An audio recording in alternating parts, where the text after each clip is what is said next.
نظام تعلیم جب تک ہمارا یکساں نہیں ہوتا تو قوم نہیں ہم بن سکتے۔ بیسیوں قسم کے نظام ہائے تعلیم ایک فکر کی قوم کبھی بھی پیدا نہیں کر سکتی۔ پوری دنیا کے اوپر جہاں بھی قومیں بنی ہیں تعلیمی نظم کا نتیجہ ہے، تربیتی نظم کا نتیجہ ہے۔ اور آج اس ملک کے اندر بیسیوں نظام تعلیم ہیں۔ آج آ کے ہمارے آیان سلطنت کو غصہ آتا ہے مدارس پہ۔ مدارس کی اصلاحات ہونی چاہیے۔ یہ اتنے نظم ہائے تعلیم ہیں، ذرا ادھر بھی تو بات کرو، وہاں تمہارے پر جلتے ہیں۔ گلی گلی جو ہے وہ مختلف نوعیتوں کے ادارے کھلے ہیں اور ان سے نکلنے والی پروڈکٹ مختلف ہے، اور یکسو قوم کیسے مارز وجود میں آ سکتی ہے؟ کبھی بھی نہیں ہو سکتا۔ اب جو بھی نظام تعلیم لائیں، ہمارے بڑے بیٹھ کے فیصلہ کریں، طے کریں کہ ہم نے کس طرح ایک نظم لے کر کے آنا ہے، اور پوری قوم پابند ہو، اور پھر نتیجہ ہم فکر قوم، ایک فکر کی حامل قوم نکلے گی۔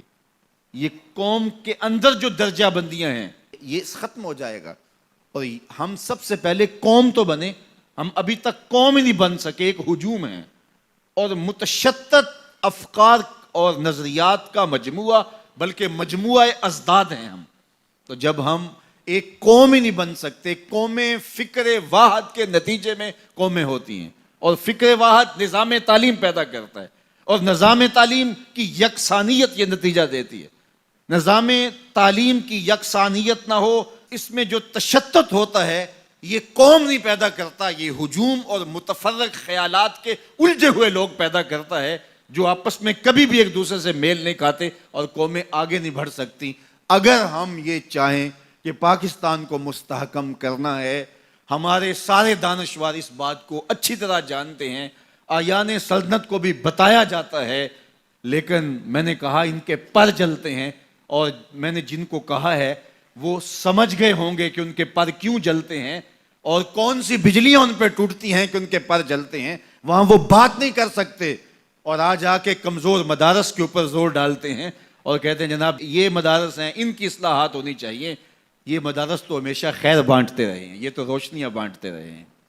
ان کا نظام تعلیم تو یکساں ہے، اس میں تو کوئی دو طریقہ کار رائج نہیں ہے۔ یہاں امیر کا بچہ آئے تو وہ بھی اس چٹائی پہ بیٹھتا ہے، غریب کا بچہ آئے تو وہ بھی اسی چٹائی پہ بیٹھتا ہے۔ یہاں کوئی دوسرا نظام رائج نہیں ہے، بلکہ یہ صدیوں سے یہی نظام رائج ہے۔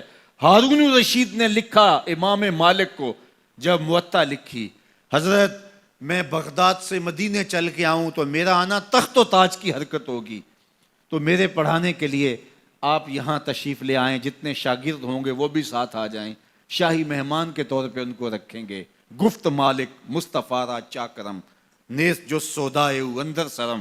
اقبال لکھتے ہیں امام مالک نے خط کا جواب لکھا کہ اے ہارون الرشید، میں تیرا نوکر نہیں، میں محمد عربی کا نوکر ہوں۔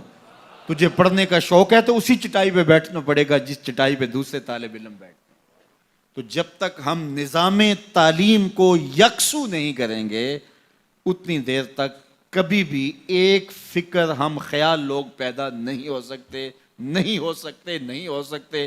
70-72 سال ہمارے گزر گئے، اور اس طرح مزید ہم کیا تجربات سے گزریں گے، بلکہ ہم جانتے ہیں، اور یہ ہم جانتے بوجھتے کر رہے ہیں۔ اب ہمیں کوئی فیصلے لینے پڑیں گے تاکہ ہم آگے بڑھ سکیں۔ دنیا کہاں سے کہاں چلی گئی اور ہم کہاں کھڑے ہیں۔ میری اور آپ کی آرزو ہے، پوری قوم کی آرزو ہے کہ پاکستان کو ہم مستحکم دیکھنا چاہتے ہیں۔ ایک مستحکم پاکستان ہمارا خواب ہے، اور یہ تقریروں سے نہیں ہوگا، ہمیں عملی اقدام کرنے ہوں گے۔ اپنا نظریہ راست کرنا ہوگا، معیشت کی بہتری کے لیے ہمیں دیانت اور سچائی کے ساتھ آگے بڑھنا ہوگا، نظام عدل کو ہر صورت میں بہتر کرنا ہوگا۔ اور اگر ہم یہ نہیں کرتے یا نہیں کر سکتے، یا ہمیں نہیں کرنے دیا جا رہا، یا کوئی اور اس کی رکاوٹ ہے، تو پھر یوں دھکے کھاتے رہیے اور یوں اذیتیں سہتے رہیے۔ اللہ اس وطن کو ہر طرح کا استحکام عطا فرمائے، اور ہم سب کو اپنی پناہ عطا فرمائے۔